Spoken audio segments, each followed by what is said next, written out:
Alright mga idol, usapang boxing na naman tayo. Pag-usapan nga lang natin ang ilang kaganapan sa mundo ng boxing. Ngunit bago yan, subscribe na sa Boxing Club PH. So yun nga mga idol, unahin muna natin ito naging rematch sa pagitan ni na Chris Eubank Jr. at Liam Smith na ginanap nga dyan sa England. So mga idol, sa kanila naging laban, matagumpay nga pong nakabawi itong si Chris Eubank Jr. dito kay Liam Smith via 10th round technical knockout. So mga idol, kung ating maaalala, tinalo nga ni Liam Smith itong si Eubank nung maglaban nga sila via round 4 technical knockout. Kaya nga dito sa kanila naging laban, pinangako nga ni Chris Eubank mga idol na babawi siya, at dito nga ginulpi niya ng matindi itong si Liam Smith. Dalawang beses niya nga pinabaksak sa lona itong si Liam Smith bago ihinto nga ng referee ang laban doon sa 10 round. At dahil nga dyan mga idol, umabanti na ang kartada nitong si Chris Eubank Jr. sa 33 wins with 24 knockouts at may 3 talo lamang. Habang ito naman si Liam Smith bumaksak sa 33 wins with 4 losses with 20 knockouts. Sa iba pang balita mga idol, sa natapos nga pong boxing event doon sa Korakuen Hall, Japan, meron nga tayong 4 na Pinoy na lumaban dyan mga idol. At dito mga idol, sad to say, dahil natalo pong lahat ang ating 4 na Filipino boxers na lumaban nga sa mga Hapon. So unahin nga muna natin ito naging laban ni Prince Andrew Laurio. Natalo nga po siya via TKO dito sa kamay nga ni Hiroto Yashiro. So natalo nga rin po ang pambato ng Sandman na si Michael Kasama via round 4 technical knockout sa undefeated Japanese boxer na si Junya Shimada. At ang dalawa nating Pinoy pa mga idol na natalo naman via unanimous decision sina Darwin Boyones kontra Ryusei Matsumoto at Marvin Izquierdo kontra naman kay Kenichi Ogawa. So yun nga yung mga Pinoy boxers natin na lumaban dyan mga idol sa Japan na hindi naman pinalad.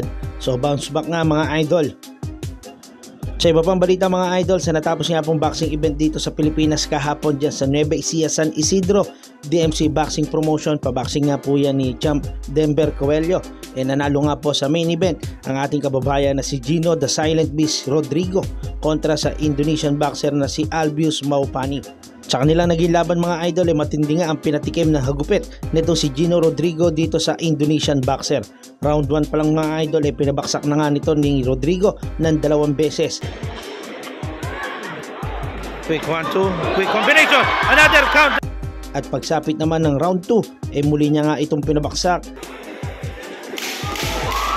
Bro!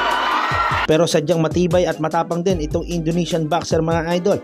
At pagsapit naman ng round 3, dito na nga tinapos ni Silent Beast Gino Rodrigo ang kanyang laban. So matitinding combination sa body ang tumapos nga rito kay Albius Maupani. So atake na naman dito. Oh, baksak na naman.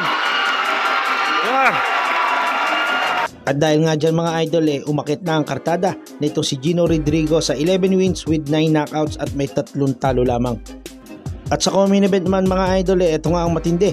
Halos ma-break nga ang record ni Miel Fajardo na 10 seconds knockout victory sa pagitan niya nito sina Eduardo Mancito at Prel Tupas.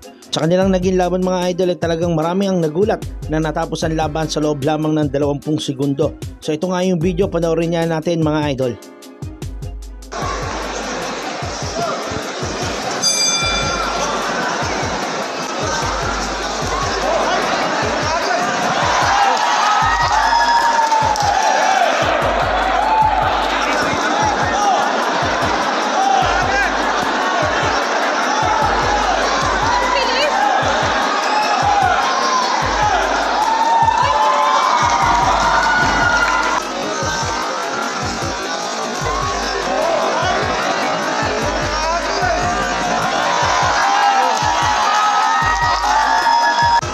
So mga idol, hati nga opinion ng mga tao dito sa naging panalo nitong si Eduardo Mancito. So marami nga nagsabi na pandaraya raw ito ni Mancito. Marami naman nagsabi mga idol na protect yourself at all time. Pero kung kayo nga po ang nakapanood mga idol, ano ang masasabi nyo rito sa naging panalo ni Eduardo Mancito? So i-comment nyo nga sa ating comment section at ating pag-uusapan yan. So hanggang dito na lamang muna mga idol. Maraming salamat sa mga tumutok. Huwag niyo pong kalimutan suportahan ang ating mga videos.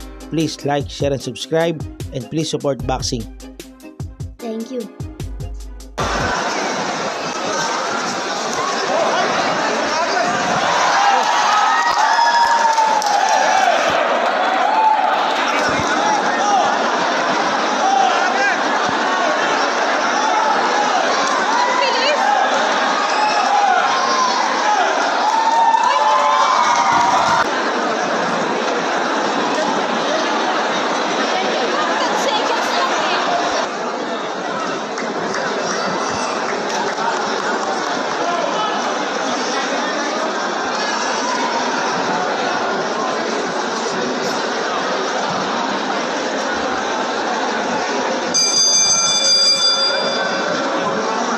Isa